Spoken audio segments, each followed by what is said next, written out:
J'ai juste fait qu'écouter des mecs qui parlaient sur internet et reproduire ce qu'ils faisaient au début. Et qui peut-être racontaient de la merde. Et qui, même avec le recul, je me dis souvent...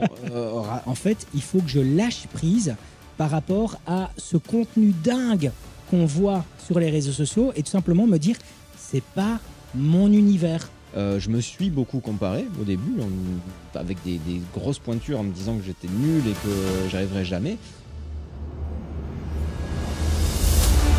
Ce podcast est rendu possible par son sponsor Aftershoot. Aftershoot, c'est un outil basé sur l'intelligence artificielle pour les photographes. Cet outil permet un gain de temps colossal puisqu'il trie les photos à votre place en fonction de critères que vous lui donnez. Il permet aussi de retoucher automatiquement vos photos en se basant sur votre retouche et en apprenant de vos catalogues Lightroom. Mais dernièrement, ils ont sorti une fonction pour la retouche beauté qui est assez incroyable. Je vais vous montrer comment ça marche. Le truc hyper chronophage avec la retouche beauté, c'est qu'il faut faire des masques. Et généralement, c'est assez long. Surtout que l'idée ici, c'est pas de photoshopper les gens, mais juste d'enlever les petites imperfections. Si je veux lui blanchir un tout petit peu les dents, je vais aller ici, dans l'onglet dents, et on voit qu'il n'y a pas de masque de fait. En fait, c'est juste l'IA qui va analyser le visage et trouver les différentes parties. Donc, si je monte l'éclat des dents, hop, ça blanchit légèrement, juste ce qu'il faut pour rester naturel. On voit qu'il y a des petites rides sur le front. On peut tout à fait les réduire un petit peu. Hop, vous voyez, là, elles sont atténuées. On peut aller jusqu'au bout et les enlever complètement. C'est pas forcément moi ce qui m'intéresse, mais juste les atténuer un peu. Et comme ça, on est super bien. Poche sous les yeux, il a de la chance, il en a pas. Par contre, on voit qu'il a des petites taches alors, pas vraiment des taches de rousseur, mais des petites taches de peau. Donc ici, on va juste aller les baisser un tout petit peu. Vous voyez, on ne fait pas non plus n'importe quoi, on ne fait pas de la retouche, on ne change pas la personne. Juste, on va atténuer un petit peu.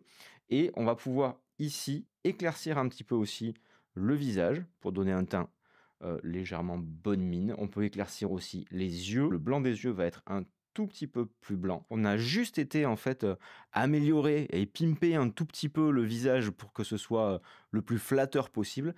Et vous avez vu que l'IA en fait a retrouvé directement les différents éléments sans qu'on ait à faire le moindre masque. Encore un grand merci à Aftershoot de sponsoriser cet épisode. Et maintenant, on retrouve David pour ce nouveau podcast. À ce fameux syndrome de l'imposteur, François, je pense qu'on tient ici un sujet qui est peut-être intéressant, avec pas mal de questions pour ce nouvel épisode justement de Split Screen, où on va discuter de ce fameux peut-être complexe, frein ou problème du syndrome de l'imposteur qu'on peut tout savoir ou peut-être même ne pas avoir. Ça va être aussi dans les questions. J'ai gardé mon téléphone en fait avec moi parce que je me suis fait plein de petites notes par rapport à ça. Et la démarche, en tout cas, dans cet épisode, c'est peut-être justement d'en aider certains. D'en aider certains qui peuvent se mettre un frein qui, par contre, disparaît avec le temps. Mais peut-être qu'à la place d'attendre 5 ans pour voir disparaître ce syndrome-là, et on va expliquer d'ailleurs ce que c'est, il ne faudra peut-être que 2 ans ou 3 ans. Donc, ouais. Comment est-ce que tu l'expliquerais déjà, ce syndrome de l'imposteur ? Alors déjà, je pense que tu vois, on n'a pas forcément la même vision de la chose, mais c'est ça qui va être très cool, parce que justement, on va pouvoir échanger là-dessus, et il n'y a pas de bonne ou de mauvaise façon de penser. Je pense que dans tous les cas, il y en a tout un tas qui sont tout aussi légitimes les unes que les autres. Alors comment je l'explique, moi, le syndrome de l'imposteur, dans notre métier, en tant que vidéaste, déjà, c'est assez simple. Enfin, il y a une raison qui, pour moi, est la première, c'est c'est qu'on a tous appris en fait sur les réseaux sociaux quasiment. En grande majorité, on est très peu à avoir appris notre métier via une école. Il y en a qui ont fait des écoles d'audiovisuel et tout ça, mais toi comme moi, on n'a pas fait d'école, on n'a pas fait d'études pour faire ce métier-là. Donc déjà, de base, ce sentiment de ne pas être légitime, il est conditionné puisque dans notre société française, les Américains ont moins ça, mais chez nous, on est quand même dans une société du diplôme, où tu es dans un métier parce que tu as le diplôme et pas forcément parce que tu as la compétence. Parce que pour le coup, je pense que toi comme moi, on est totalement capable de faire des réalisations à la hauteur de gens qui ont fait des écoles d'audiovisuel et qui font le même type de prestations que nous. Pas des fois c'est triste, mais même mieux. En tout cas, on est totalement en termes de qualité dans ce qu'on rentre, dans les standards et dans les critères de ce qui se fait, diplôme ou pas diplôme. Donc je pense que déjà, il y a ce truc-là. en plus de ça, moi, je le ressens souvent, le syndrome de l'imposteur, parce que non seulement je n'ai pas de diplôme, mais en plus, j'ai appris tout seul sur Internet. C'est ça. Donc, des fois, je me dis, mais en fait, j'ai juste fait qu'écouter des mecs qui parlaient sur Internet et reproduire ce qu'ils faisaient au début. Et qui peut-être racontait de la merde. Et qui, même avec le recul, je me dis souvent raconter de la merde. J'ai 2-3 exemples en tête que j'ai fait pendant très longtemps avant de me rendre compte que non. Mais effectivement, il y a ce premier truc de la formation et du diplôme qui fait qu'on a tendance à pas se sentir légitime. C'est un des premiers trucs. Après, je pense qu'il y en a d'autres. Peut-être que toi, tu as d'autres... Non, c'est ça en fait. Hein, c'est c'est vraiment ce mot-là, légitime, de pas se sentir légitime, de se dire non, je peux pas accéder à ça. J'ai pas les qualifications pour. Et c'est vrai que déjà, toi comme moi, on n'a pas cette notion qui est aussi, parce que la phrase est anglaise, parce que c'est une notion américaine, on n'a pas cette notion de fake it until you make it. Oui, ça, on n'a jamais fait. Voilà, donc c'est vraiment de prétendre quelque chose jusqu'au moment où tu y arrives. Oui. On n'a pas cette notion-là. Alors, la question est de savoir, est-ce que c'est bien ou pas bien, au final, de ne pas avoir cette notion-là, tu vois ? C'est ni bien ni mal. En tout cas, c'est un frein, ça c'est certain. C'est un frein, oui, parce qu'effectivement, tu as des gens qui se disent, qui ont peut-être plus cette mentalité à l'américaine, de se dire, bon, bah voilà, je vais donner le change, je vais faire comme si j'étais un expert, alors que je ne le suis pas, Ouais. et à un moment donné, je le deviendrai. C'est ça, hein, typiquement, le fake it till you make it. Et nous, on n'a pas eu cette démarche-là. Moi, je sais qu'au travers de ma chaîne YouTube, j'ai toujours essayé de documenter mon parcours, en fait, plutôt que de me poser en tant qu'expert, puisque j'avais conscience de ne pas l'être.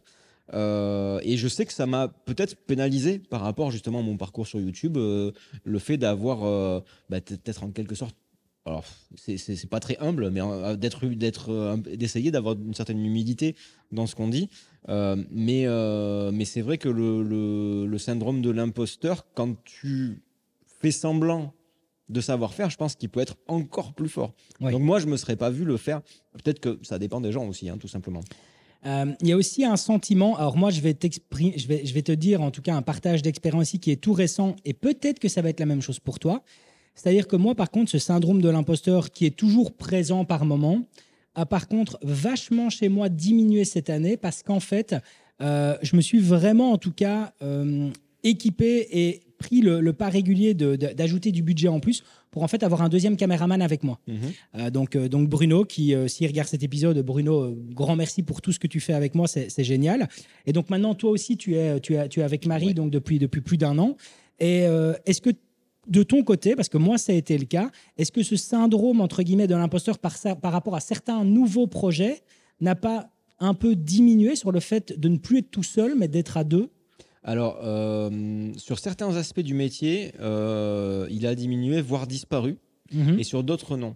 Il a disparu complètement sur l'aspect business. C'est-à-dire que j'ai aujourd'hui, quand je suis face à un client, que je discute, que je fais une négociation, que je propose mes services, je me sens... J'ai pas de problème à dire, voilà, le tarif, c'est ça. J'ai aucune hésitation sur ça, parce que je sais la valeur du travail que je produis. Je sais que mes tarifs, ils sont cohérents, qu'ils ne sont pas ni délirants vers le haut, ni délirants vers le bas, qui sont justes. Et donc, de ce point de vue-là, du point de vue pro, et puis je sais aussi ce que j'ai besoin de facturer pour que ça fonctionne. Ouais. Donc, si tu veux, avec l'expérience, c'est quelque chose où maintenant, je n'ai plus aucun doute.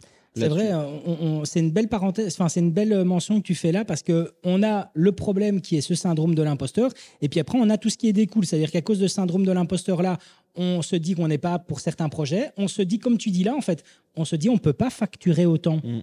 Je t'interromps, mais je te laisse continuer. Mais ce que tu dis là, c'est intéressant parce qu'en effet, on voit que ce syndrome-là bloque plein de choses et comme tu dis là, la partie pognon en fait. Mais totalement. Et puis, le fait d'avoir Marie, justement, c'est super bien parce que ça m'a donné en fait des repères en termes de tarifs où je sais que, par exemple, si on me propose une prestation, je vais te dire une connerie, à 200 balles la journée, je sais exactement que ça Mais ne non. nous suffit pas. Enfin, à deux, c'est en dessous d'un SMIC, ça ne vaut pas le. Ça te coûte de l'argent. Et du coup, il y a plus non plus cette notion, tu sais, de s'énerver contre les gens qui payent pas, machin. Merci, mais non, c'est pas. Oui, voilà. nos tarifs. C'est Et, une erreur de casting. voilà. Je suis pas la bonne Et personne puis, pour le faire. et les choses sont très claires. Par contre, ce qui passe pas et qui n'est jamais passé, c'est en termes de créativité et de ce que je suis capable d'imaginer, de penser, de produire. Parce qu'il y a aussi le fait qu'on est inondé à longueur de temps d'images, principalement, je trouve, sur Insta, où on voit des trucs incroyables et où je me dis, mais moi, je ne suis pas capable de faire ça, en fait. Enfin, j'ai l'impression, en tout cas, de ne pas le faire. Et c'est bizarre parce que, tu vois, de plus en plus, sur mes vidéos YouTube, je travaille un certain storytelling, une certaine esthétique, etc. Et j'ai énormément de retours dans ce sens-là qui disent que waouh, tu vois. Et pour autant, moi, j'ai toujours l'impression, à un moment donné, je vais faire un truc bien et la fois d'après, je vais avoir l'impression de faire un truc nul et de me dire, ah ben c'était un coup de bol la fois d'avant, tu vois. J'ai eu un coup de chance. Ça a bien marché la fois d'avant, mais je suis pas capable de le refaire. Alors que ça se trouve, c'est exactement pareil. Mais je me suis habitué aussi à un truc, et c'est ça qui peut-être même, ça c'est autre chose, mais qui presque pourrit la vie, c'est que quand tu t'habitues à un standard de qualité, eh ben, au bout d'un moment, ça devient normal. Mhm. Et puis après être devenu normal, ça devient chiant Ouais. pour toi. Hein. Et du coup, tu te dis, bah ouais, c'est pas si ouf en fait ce que je fais là, tu vois.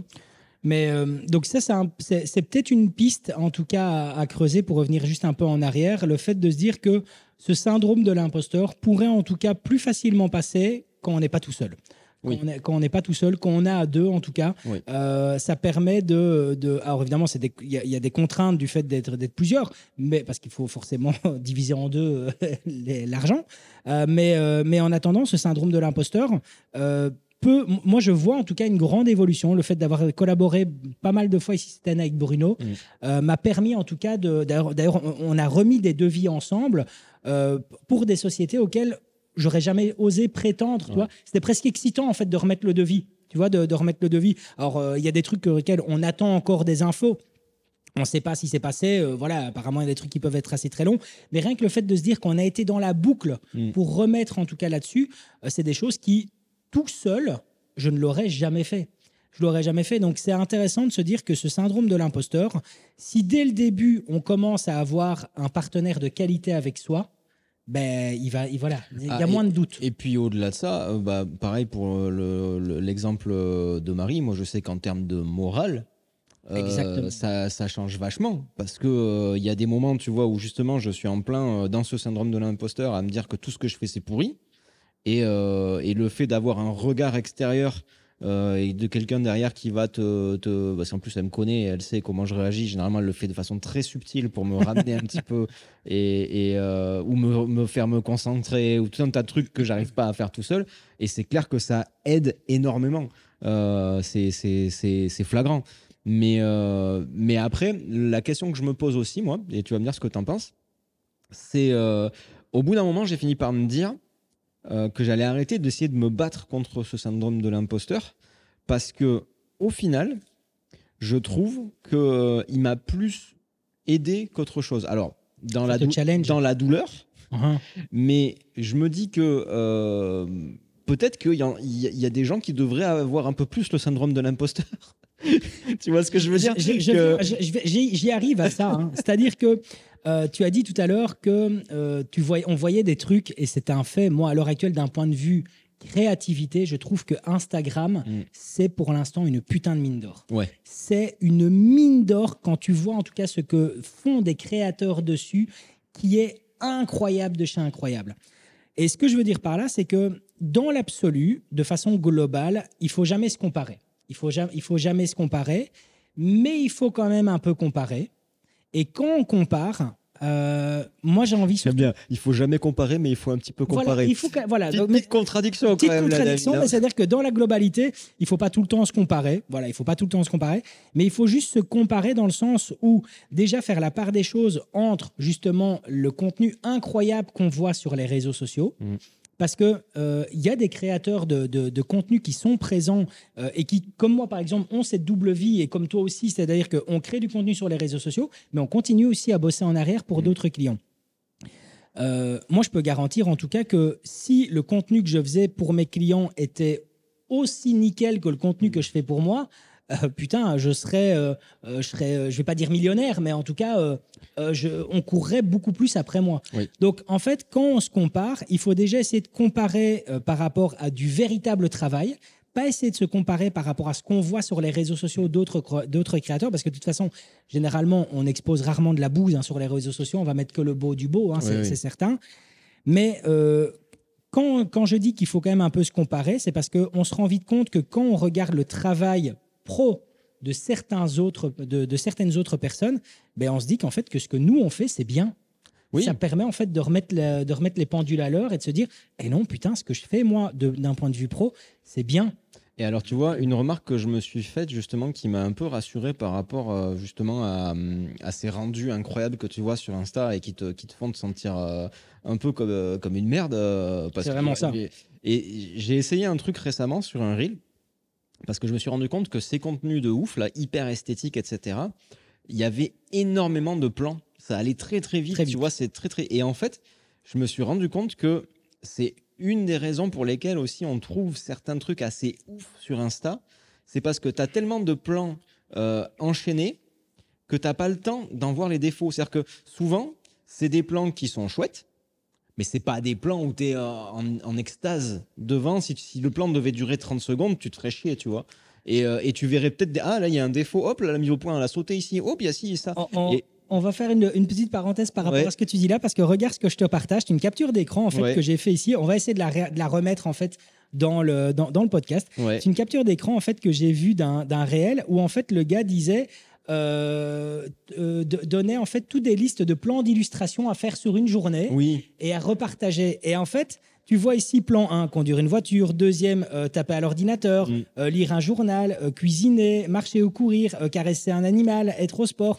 Et en fait, c'est d'avoir tous ces plans-là. Et tu peux créer n'importe quelle histoire avec. Quoi, et surtout, en fait, que c'est des plans que, comme tu dis, sont peut-être pas génial, mais qui, mis l'un à la suite de l'autre et sur une durée maximale chacun de 3 secondes, fait que c'est ouf en fait. Mais c'est ça. Et en plus, tu rajoutes une musique un peu trendy, montage sur le beat, etc. Et tu fais une vidéo de 15 secondes.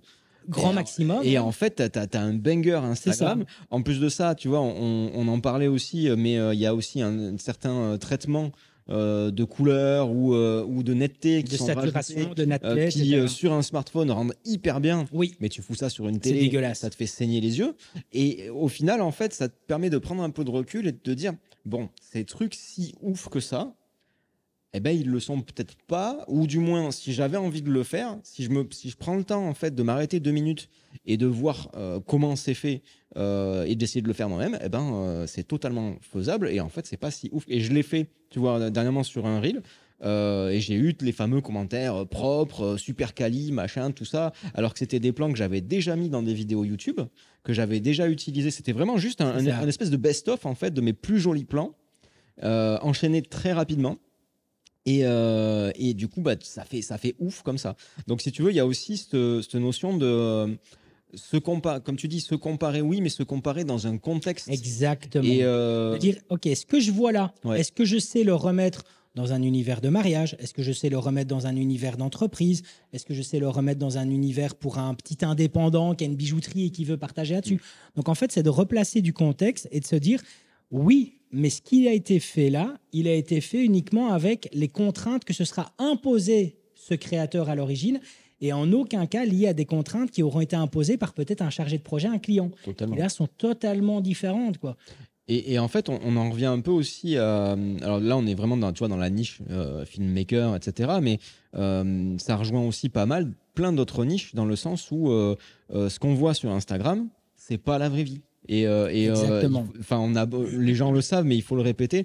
Tu vois, l'autre jour, c'est bête, mais moi, je regarde beaucoup de contenu Instagram sur le sport et tout ça, parce que j'essaye de faire du sport et d'être en bonne santé.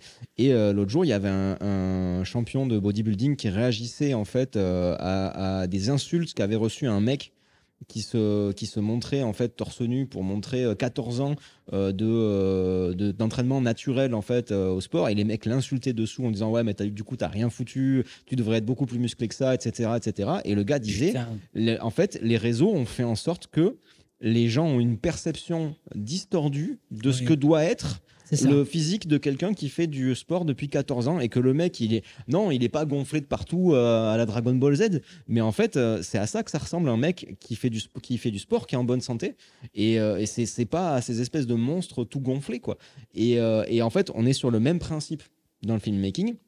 C'est-à-dire que quand tu vois une vidéo trend sur 10 secondes où tu as un enchaînement de 50 plans que tu n'as même pas le temps de voir mais qui ont l'air incroyables et qui sont super cool, ça ne veut pas forcément dire que derrière le mec, il est capable de faire une vidéo pour un client qui va remplir son office, à savoir mettre en valeur un produit, une personne, une histoire et faire en sorte que le client il puisse en tirer un bénéfice. Moi, je nous vois. Alors, c'est certain que moi, par exemple, je sais que je n'ai pas en tout cas de réelle touche artistique. Tu vois, je n'ai pas de réelle touche artistique. Un peu quand même. Tu dis tout le temps ça. Ouais, je dis tout le temps ça, mais tu vois, j'en suis intimement persuadé. Par contre, je sais que je pêche énormément de par ma technicité. Et surtout, en fait, je vois. Enfin, moi, en tout cas, je me dis que par rapport à l'univers dans lequel je suis, c'est-à-dire lié vraiment à l'univers entreprise, événements d'entreprise, inauguration d'entreprise, tout ce que tu veux, c'est la grosse force qui fait qu'au final, tu vas continuer là-dedans et que tu seras repris.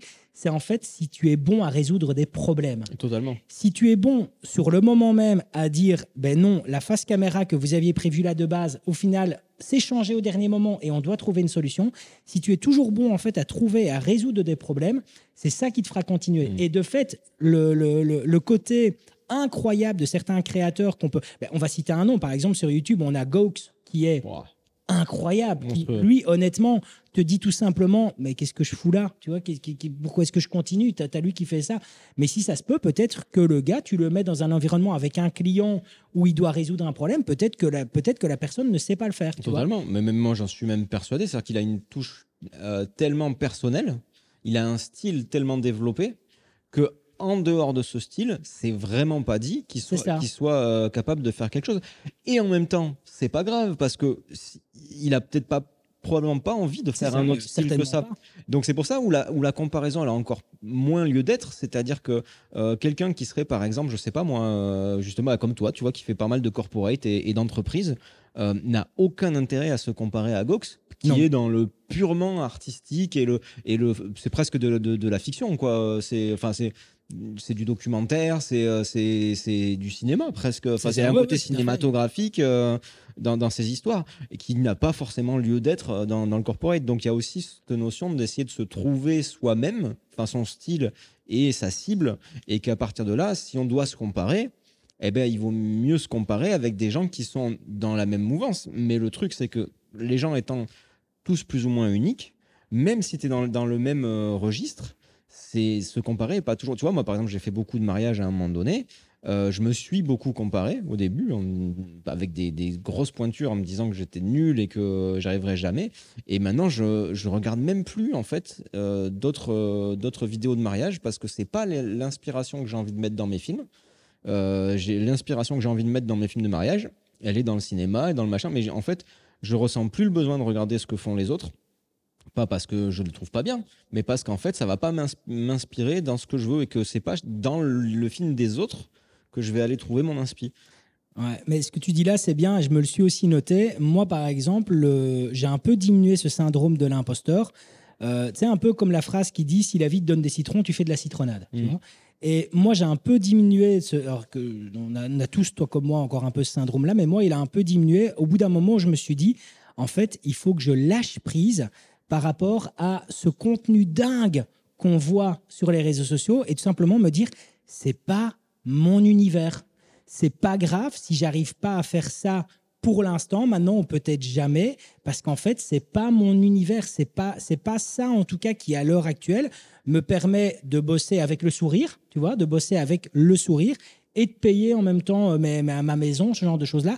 C'est pas mon univers. Donc en fait, maintenant, par rapport à l'univers dans lequel je suis, donc moi, l'univers d'entreprise, ce que je fais, est-ce que c'est bien? Est-ce que les clients sont contents? Est-ce que les clients ont encore besoin de moi? Oui, Eh ben, ok, d'accord. Et peut-être mettre une deuxième vitesse, comme on a fait cette année avec Bruno, à remettre des devis pour des entreprises encore beaucoup plus grosses, beaucoup plus importantes, auxquelles j'aurais jamais prétendu avant, mais toujours en restant au final dans mon créneau, quoi. Et alors, peut-être que je me mets un frein ou peut-être un manque d'évolution parce que forcément, ça m'empêche de m'intéresser à d'autres choses. Mais par contre, ça me permet en tout cas d'évoluer dans ce que je suis bon à l'heure actuelle et de moins constamment me comparer parce qu'à la fin, ce côté de ce qu'on voit en tout cas sur les réseaux sociaux et particulièrement sur Instagram qui, moi, je trouve qu'on prend des claques visuelles à l'heure actuelle qui sont monstrueuses, mais c'est presque, ça te bouffe presque de l'intérieur, tu vois, ça te dit, mais je vais jamais réussir à faire ça, moi. Et d'un autre côté, ce qu'il y a de bien, c'est que ça te pousse aussi enfin, moi, dans mon cas, je sais que le fait justement de ces moments où je me sens nul, ça me pousse à essayer de constamment être en évolution. Et quand je regarde les vidéos que je faisais il y a 6 ou 7 ans, et quand je regarde celles que je fais aujourd'hui, il n'y a pas que de la compétence technique qui est venue s'ajouter. Il n'y a pas que de l'expérience. Il y a aussi des influences et des moments où je me suis dit, je ne peux plus continuer à faire ce que je fais là actuellement parce que, je m'y retrouve plus parce que je m'ennuie, je l'ai trop fait. Et de deux, on commence à être tellement nombreux aussi sur ce truc-là qu'il faut que je me différencie. Et ça, clairement, aujourd'hui, c'est assez flagrant parce que quand on a commencé, toi et moi, des vidéastes, ça courait pas les rues. Moi, je sais qu'à Pau, j'avais rencontré quand je me suis lancé, les 2 seuls vidéastes de Pau qu'il y avait, on était 3. Donc, c'était en 2017. On était 3 et il n'y avait personne d'autre. Aujourd'hui, et c'est de notre fait aussi, puisque nous, on apprend à toute une génération entre guillemets à faire des vidéos, donc c'est un peu notre faute. Enfin, notre faute, c'est pas grave. Mais aujourd'hui, il y a beaucoup de vidéastes. Donc, et de jeunes surtout qui veulent apprendre, en fait. C'est ça. Donc, ce syndrome de l'imposteur, il est encore là et c'est pas plus mal. Et en fait, je me dis que c'est si on l'avait pas, le syndrome de l'imposteur, que là, il y aurait des chances qu'on coule, en fait. À mon avis, le jour, si moi, un jour, j'ai plus du tout le syndrome de l'imposteur, ce jour-là, je pense que je peux mettre la clé sous la porte parce que ce sera le jour où je me renouvellerai plus, le jour où je penserai que je sais tout, ou que j'ai plus besoin d'apprendre, ou que je suis le meilleur. Et ce jour-là, c'est clairement le jour où t'es fini, en fait. Je pense qu'on va terminer avec ce que tu dis là. On va enchaîner et terminer, à mon avis, avec ça. C'est le fait aussi que sur les réseaux sociaux, on a par contre, en effet, une grande majorité de personnes qui, par contre, te donnent l'impression de ne pas du tout avoir ce syndrome de l'imposteur et qui, au final, sont dans de l'agrégation de contenu. C'est-à-dire qu'en fait, ils ont vu quelque chose quelque part et ils veulent... soit dans une notion de bienveillance, de repartager exactement la même chose, ou soit dans une notion économique, mais donc de se redire, moi aussi, je vais partager ça. Et donc, on est à l'heure actuelle, on se retrouve avec énormément de personnes qui essayent de nous expliquer ou nous apprendre des choses, mais qui, de base, ils ne maîtrisent pas. Et donc, là, je me dis simplement, OK, d'accord, est-ce que le fait d'avoir ce syndrome de l'imposteur, qui, au final, fait que nous, en fait, on n'est pas vraiment opportuniste, tu vois. Non. Est-ce que c'est pas aussi de nouveau une contrainte? Parce que c'est vrai que par moment, on pourrait se dire, OK, eux qui ont cette possibilité, cette facilité d'opportunité, de prise d'opportunité, qui, quand on le dit comme ça, est mieux coté, moins négatif que dire simplement t'es opportuniste. Non, t'as pris une opportunité. Est-ce que justement, eux font bien de faire ça, ou est-ce que c'est pas bien? Moi, j'ai envie de te dire que, en fait, je pense qu'avoir le syndrome de l'imposteur, c'est un signe de bonne santé mentale et de bonne santé intellectuelle. Je vais t'expliquer pourquoi. C'est l'effet Dunning-Kruger. Ouais. Pour ceux qui ne connaissent pas, en gros, l'effet Dunning-Kruger, c'est donc une recherche sociale qui montre que, en gros, les personnes les moins compétentes dans un domaine ont plus la sensation de se sentir compétents que les gens qui sont réellement compétents. Donc, en gros, pour simplifier, c'est plus tu connais de choses dans ton domaine, plus tu es conscient de tout ce que tu ne sais pas. Oui. Ça ne veut pas dire que tu te sens moins bon, mais en fait, le fait de progresser dans un domaine te donne conscience de tout ce que tu ne sais pas et ne sais pas faire. Le fait de débuter, en fait, tu as une vision beaucoup plus réduite de ton domaine. Et donc, par conséquent, tu as l'impression, avec ton peu de savoir, tu as l'impression que tu connais déjà une très grande partie de ton domaine.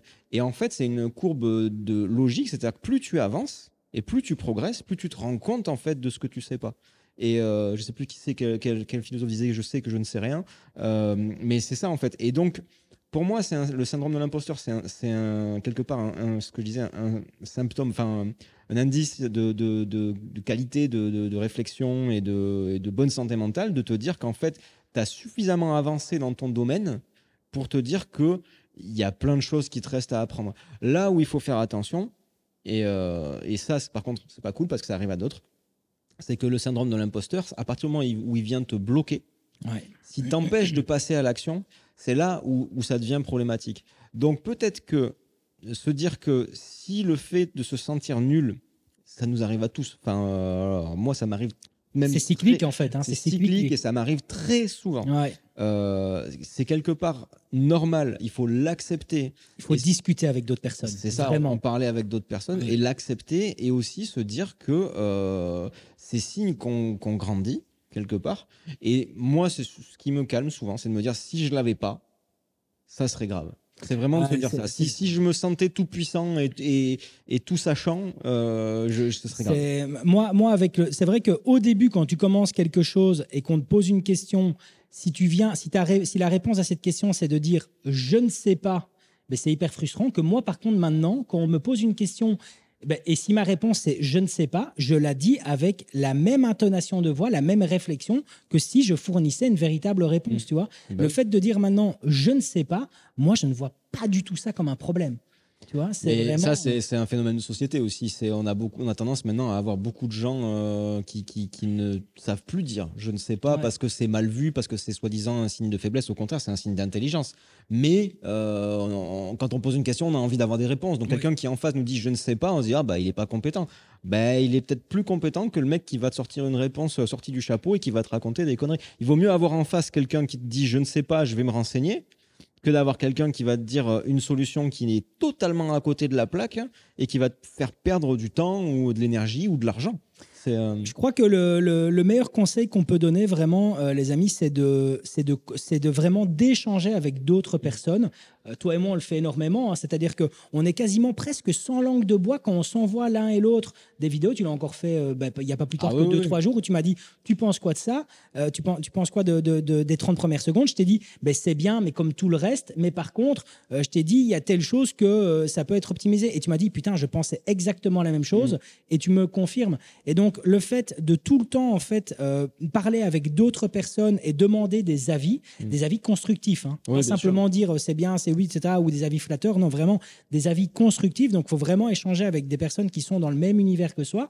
Même ceux qui nous regardent, hein, alors c'est pas promis qu'on saura le faire à chaque fois, mais si vous avez des réalisations pro que vous avez fait avec des contraintes qui sont liées à des clients, honnêtement, n'hésitez pas, c'est pas grave si vous n'avez pas de réponse, c'est que peut-être que ce sera mis en message non distribué ou message caché sur Instagram, mais envoyez un MP avec un lien s'il y a un truc de 30 secondes. Moi, c'est avec plaisir que je le regarde et que je donne mon avis. Moi, il y a plusieurs années, c'est même comme ça que j'avais trouvé un deuxième caméraman en Belgique il y a plusieurs années pour un événement. Le gars m'avait envoyé juste pour me demander mon avis et je lui ai dit « mais putain, Christophe, tu sais quoi y a un bête truc, mais ta balance de blanc, elle est bonne partout. » Et je lui ai dit « est-ce que dans 2 semaines, tu es libre pour faire un deuxième caméraman ?» Et il m'a dit « ouais ». Et donc, tu vois, juste comme ça, donc vraiment, il faut échanger énormément et je pense que c'est comme ça qu'on peut diminuer ce syndrome-là. Totalement. Allez, je pense qu'on est bon pour cet épisode qui, j'espère, sera d'utilité publique pour certains. Et puis, on se retrouve très bientôt. Hein. Et puis, vous pouvez retrouver d'autres épisodes qui s'affichent là, juste sur l'écran. Vous pouvez cliquer pour voir plus de split screen. Et on se retrouve très vite. Allez, salut les amis. Ciao, ciao.